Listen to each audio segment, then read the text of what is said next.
악당의 무게, 이현글, 오유나 그림, 휴먼 어린이. 지난 가을, 우리는 이 동네로 이사 왔다. 할머니가 혼자 살고 있는 집으로 우리 식구가 이사를 온 것이다.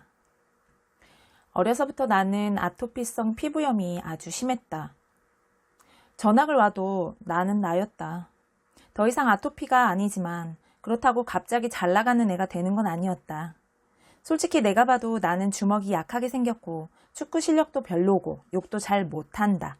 그러던 어느 날이었다. 도서관에서 책을 빌려오는 길에 구민체육센터 앞에서 우연히 우리 반 남자애들하고 마주쳤다. 한주와 영창이. 교실에서 보기에 좀 센 애들 같았다. 입도 험하고 주먹도 강하고 축구도 잘하는 그런 애들 말이다. 마침 그때 산으로 오르는 길이 보였다. 나는 얼른 계단을 올라가기 시작했다. 한주랑 영창이가 계단 아래에서 걸음을 멈추고 나를 쳐다봤다. 그때 뭔가 나타났다. 나는 그대로 얼어붙었다. 심장이 미친 개처럼 쿵덕쿵덕 날뛰었다. 온 세상의 소리가 사라지고 내 심장 뛰는 소리만 크게 울렸다. 이제 그것이 나를 한 입에 집어삼키면 심장 소리마저 사라져버리겠지? 그건 개였다. 더구나 큰 개였다. 송아지만큼은 아니지만 어쨌든 큰 개였다. 개라니, 그것도 진돗개처럼 생긴 얼굴에 그보다 덩치가 더 큰 개라니. 어둑한 산길에서 그런 개와 딱 마주치다니. 나는 개를 싫어한다. 아토피성 피부염 때문에 엄마는 나에게 개를 만지지도 못하게 했다.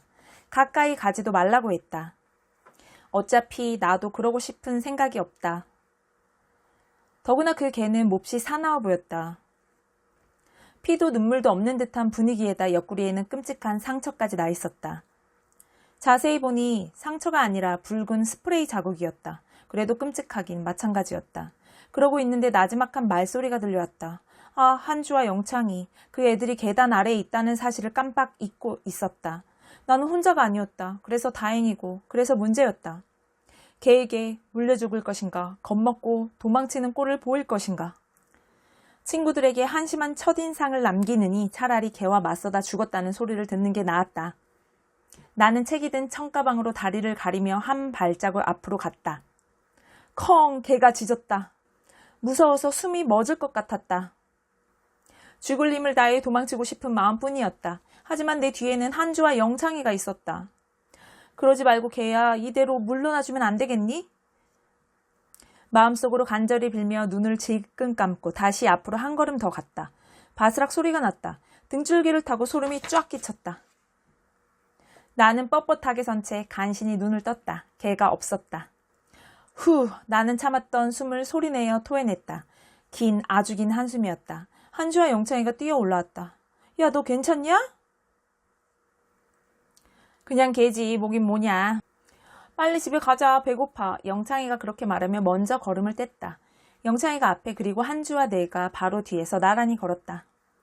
참, 수용아, 그 개 옆구리에 시뻘겋게 상처도 나 있더라.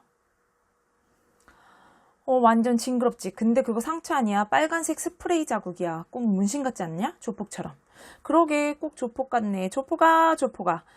한주가 얻은 숲을 올려다보며 장난스럽게 불렀다. 에이, 그렇다고 조폭이 뭐냐? 그럼 뭐라 그래? 악당. 내 머릿속에 그 말이 딱 떠올랐다. 피도 눈물도 없을 것처럼 무표정한 얼굴하며 혐상궂은 분위기를 풍기는 붉은 스프레이 자국하며 어두운 숲으로 호련히 사라지는 태도하며 악당. 녀석에게 그보다 더 잘 어울리는 이름은 없었다. 이름까지 붙이고 보니 악당과 가까워진 기분이었다. 조용히 물러난 걸 보면 악당도 나를 그리 싫어하지 않았나 보았다. 아빠가 텔레비전 소리를 크게 높였다. 마침 목욕탕에서 나오던 엄마도 놀란 표정을 지으며 텔레비전 앞으로 왔다. 성화 슈퍼 앞. 내가 아침에 본 그 광경과 함께 기자의 목소리가 흘러나왔다. 봄 햇살이 한가롭게 내리쬐는 서울의 한 주택가. 그런데 지난밤 이곳에서 끔찍한 사건이 벌어졌습니다. 인근 산에서 서식하는 들개가 주민 황모 씨를 습격한 것입니다. 다행히 이웃 주민의 신고로 목숨을 구했지만 황모 씨는 아직까지 중환자실에서 치료를 받고 있습니다. 그 말과 함께 화면에 한 장의 사진이 나타났다. 성곽으로 난 작은 문으로 달려 들어가는 개의 옆모습이었다. CCTV라 그런지 화질이 몹시 안 좋았다. 그래도 옆구리에 난 길고 붉은 자국은 분명히 알아볼 수 있었다. 악당, 그건 분명 나의 악당이었다.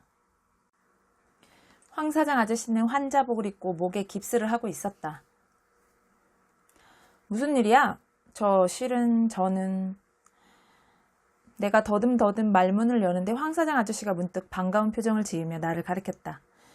아, 너 강 회장님 손주 맞지? 지난 가을에 이사 온. 아, 네, 안녕하세요. 아, 그래, 어른들이 보내신 거야? 황 사장 아저씨는 흡족한 얼굴로 웃음을 지으며 말했다.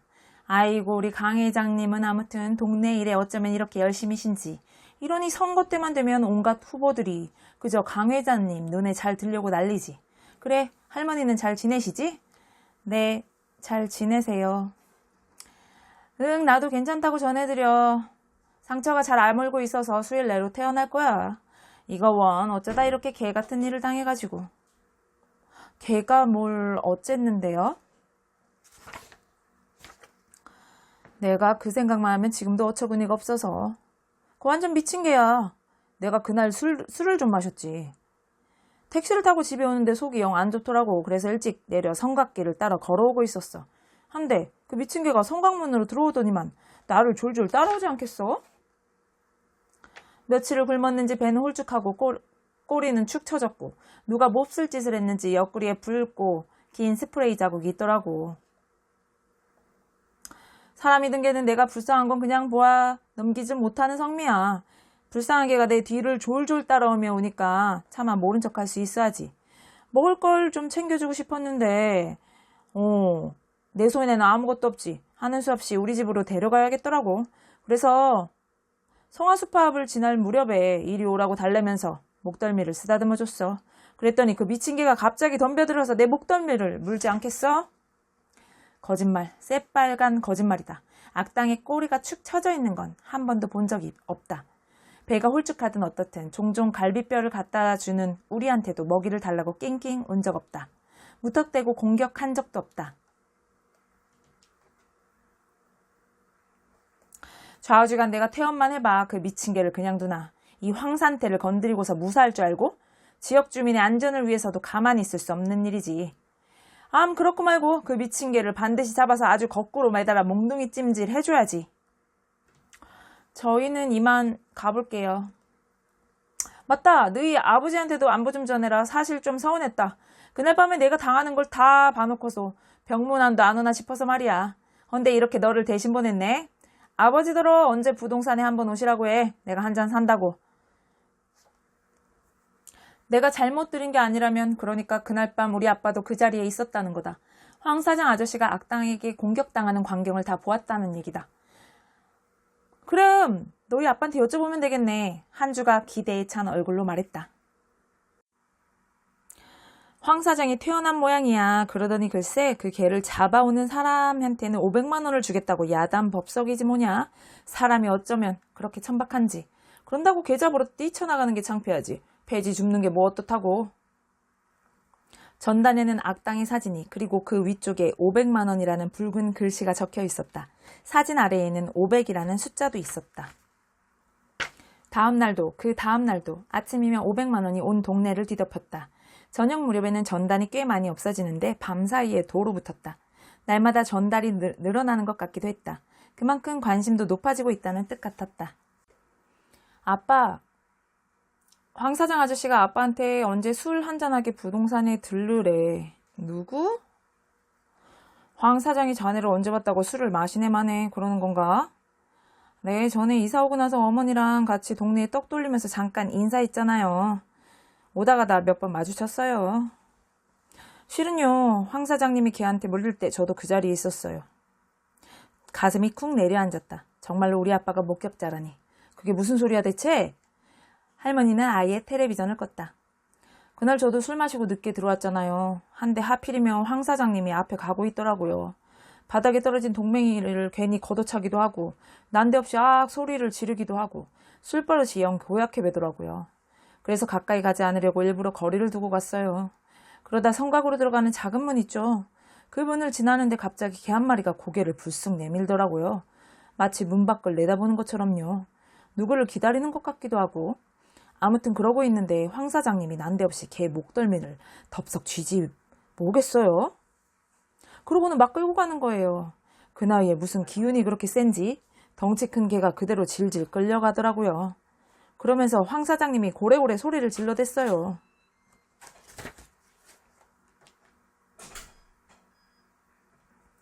할머니가 고개를 절레절레 흔들며 입을 열었다. 아이고 그 인간 옛날부터 그 집구석이 워낙 동네에서 평판이 안 좋아. 그 황 사장도 그렇고 그 아버지 황 사장도 그렇고 돈을 아기같이 벌어대느라고 동네에서 나쁜 짓을 많이 했어. 성미도 어찌나 고약한지 제 마누라를 복날 개 패듯이 두들긴다고도 하고 말이야.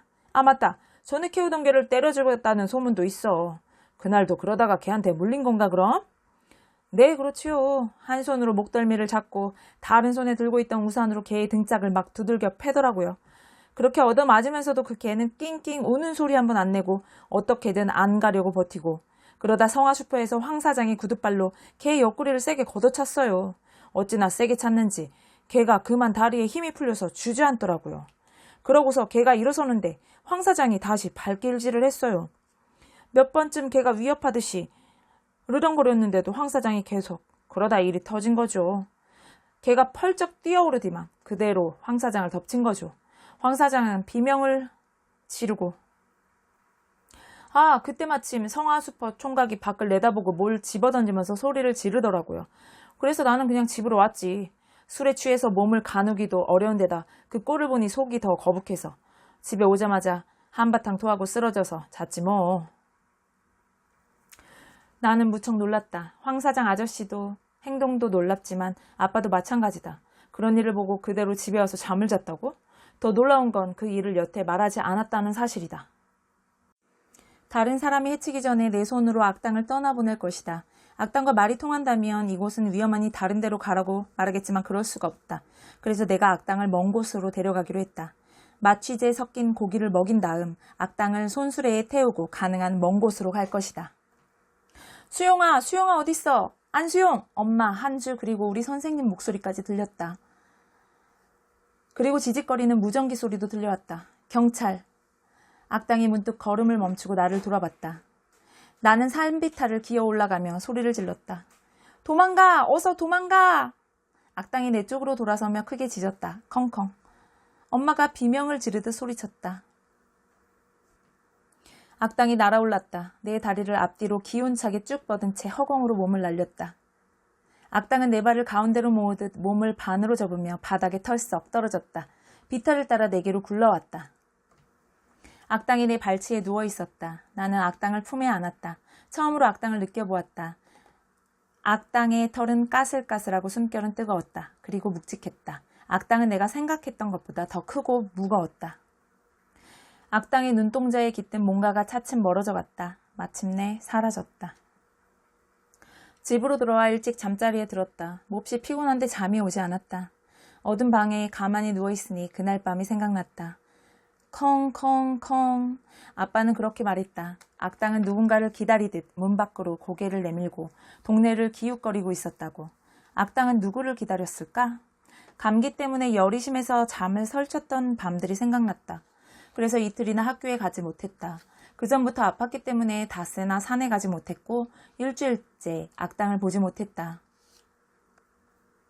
가슴 한가운데에 뭉쳤던 그것이 뜨거워지는가 싶더니 눈물이 투둑 떨어졌다. 가슴이 불에 댄 듯 아팠다. 아무도 찾지 않는 산길에 홀로 우뚝 선 그 모습이 눈에 선하다. 그 모습이 내 가슴에 들어있다.